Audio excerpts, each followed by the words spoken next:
মন্ত্ৰী ছাত্ৰৰ আমি পতা বাৰ্তা মাতি আনিছো। ইয়াৰ পিছত আমি কিতাপত আজি আৰম্ভ কৰিম 11:30 বজাত। তাৰ সমালোচনা কৰি আছে আমি আলোচনা কৰিছো, সেই বিষয়লৈ নাযাওঁ। আজি আপোনালোকে যিসকল আজি উপস্থিত হৈছে 400 আপোনালোকৰ মুক্ত হৈ যাব, আপোনালোকে নিজে জানে। ভূমিৰ অধিকাৰৰ যিটো আমি কথা কৈ আছিলো, প্ৰকৃত আমি আপোনালোকক কৰিবলৈ গৈ আছো। আনৰ ব্যক্তি সন্মানীয় চৰকাৰী মণ্ডলসকল আমাৰ সহায় কৰা মানে ভাল লাগিছে আজি ৰাইজ এটা হাস্য কৰি মানে মুখ্যমন্ত্ৰী ধন্যবাদ দিয়ক,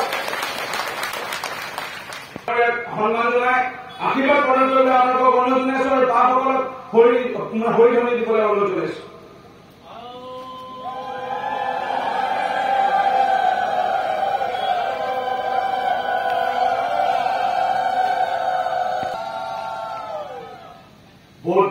অসমত জন্মগ্ৰহণ কৰা আজি নহয়, হাজাৰ বছৰ ধৰি ইয়াত বাস কৰা, হাজাৰ বছৰ ধৰি বাস কৰা লোকসকলৰ মাটি প্ৰদান আছে। দেশৰ স্বাধীনতাৰ 75 বছৰ হ'ল, বিভিন্ন ৰাজনৈতিক দলৰ চৰকাৰ আহিল, কিন্তু কোনো চৰকাৰে কেতিয়াও চিন্তা কৰা নাছিল যে এখন মাটিৰ পটা এটা যদি স্বীকৃতি এটা পৰিয়ালৰ যদি পোৱা যায়, সেই পৰিয়ালটোৱে কেতিয়াও দুখত নপৰে।